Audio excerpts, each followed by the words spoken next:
sinabing pop, ito yung common term na tinatawag sa anak, no? Anak ng bromeliad. Nabubuo ito during the time na nagbubulaklak yung bromeliad. Ibig sabihin, nagkakaroon siya ng mga sanga or anak dahil endpoint na ng buhay ng isang bromeliad.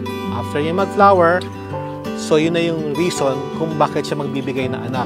So yung anak niya pwedeng mangyari na manggaling sa seeds, no, sa buto, at manggaling doon sa kanyang mismong katawan. Ang paghiwalayan nito ay naaayon doon sa laki at edad ng mga pops. So kailangan merong timing, no? Hindi siya pwedeng basta-bastang tinatanggal ng basta.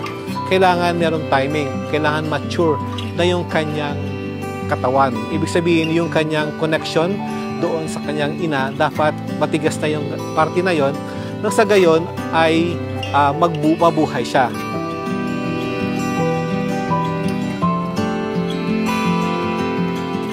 Special ang gunting na kinakailangan ng bromeliad. Hindi kasi siya basta-basta gunting lang, kasi iba ang gunting na pangkahoy, iba ang gunting na pangdamo, iba ang gunting na pangpapel at mga tela. Para sa kaalaman ng nakakarami, ang bromeliad po ay matigas na parang kahoy po yung kanyang koneksyon doon sa anak at doon sa magulang. Malalaman mo na kailangan ng ihiwalay ang pop doon sa kanyang magulang dahil mature na siya, matigas na yung kanyang koneksyon sa kanyang magulang. So, matigas na yon, so kailangan na siyang ihiwalay at malaki na yung kanyang mga dahon.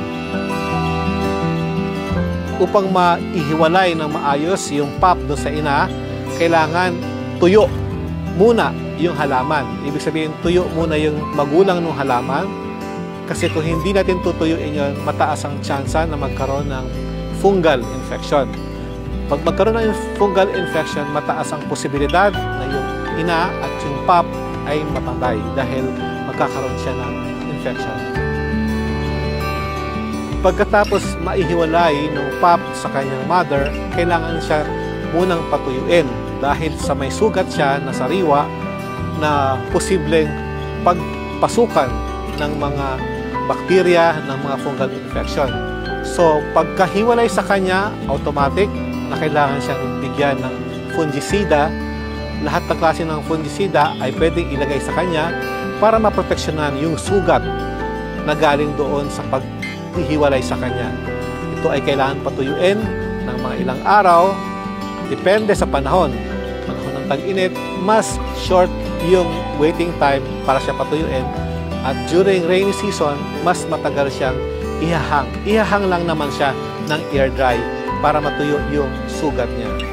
Para safe tayo na pag tinanim na siya sa maliit na paso, hindi na siya papasukan ng kung ano-ano elemento na bakterya o ng fungus.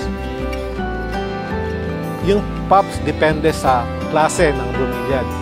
Pero mabilis lang yung short term lang yung kanyang pagiging mature, like tulad ng mga Guzmania, mga Tillandsia, mabibilis lang silang mag-mature. Pero yung mga Neoregelias, umaabot at least minimum ng 6 months pataas.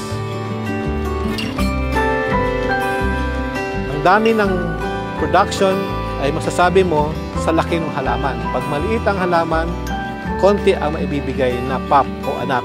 Pag malaki ang halaman, mas marami siyang binibigay.